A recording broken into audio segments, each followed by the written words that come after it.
ఈ single life నాకు చాలా బోర్ కొడుతుంది. లైఫ్లో కొంచెం కూడా ఫన్ లేదు. ఇంకా ఎన్ని సంవత్సరాలకి మెకానిక్ లైఫ్ లా జీవించాలి? ఓ సంతేనా? అందుకు నా దగ్గర ఒక సొల్యూషన్ ఉంది. ఏంటది? అందుకు నువ్వు ఓకే చెప్పేస్తే నీ లైఫ్ థ్రిల్లింగ్గా మారిపోతుంది. హా?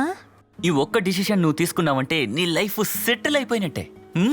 అదేంటో ముందు చెప్పరా. చెప్తా నాకు.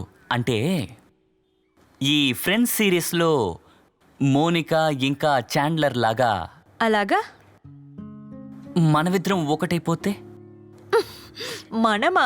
ఇక్కడ చూడు మై డియర్ అర్జున్, నువ్వు కామెడీ చేసే మూడ్లో ఉన్నావు అనుకుంటా.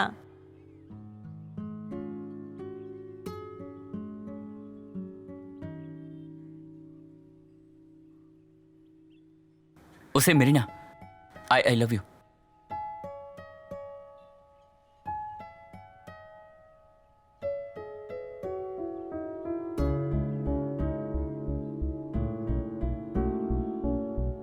ఓసే నిజంగానే చెప్తున్నా.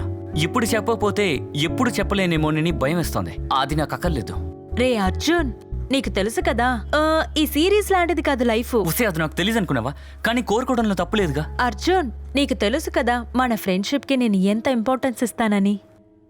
టు బి ఆనెస్ట్, నేను చాలా ఫ్రెండ్షిప్ని మిస్ చేసుకున్నాను. అదేవిధంగా నిన్ను కూడా మిస్ చేయాలని అనుకోవట్లేదు. తర్వాత శ్రేయ అండ్ అశ్విన్ విషయం తెలుసు కదా. వాళ్ళిద్దరూ కమిట్ అయిన తర్వాత ఫ్రెండ్షిప్ లేదు, రిలేషన్షిప్ లేదు. మన ఫ్రెండ్షిప్ అలా అయిపోతే అది కాదే. చాలు.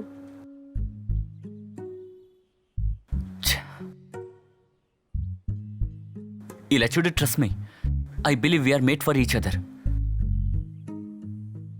ఏదేవైనా అశ్విన్ శ్రేయలా మనం మారిపోము, అది నాకు ఖచ్చితంగా తెలుసు. అశ్విను శ్రేయనా? అవును, వాళ్ళిద్దరే. కానీ వాళ్ళలా మనం మారిపోము. కారణం అంటే? అది నేను నోటితో చెప్పలేనే. ఏంటేంటి? ఫ్లో దొబ్బిందే, నువ్వు గూగుల్లో చూడు.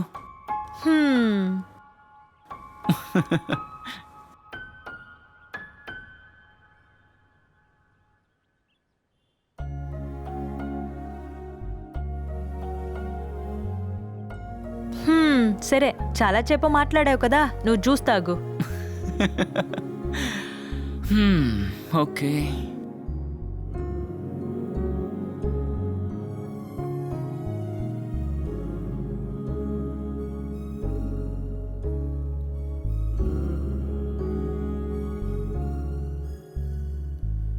కావాలా? కొంచెం నువ్వు తాగు. ఇదిగో. వద్దు, ఉసే, ఇదే ప్లీజ్. చాలు.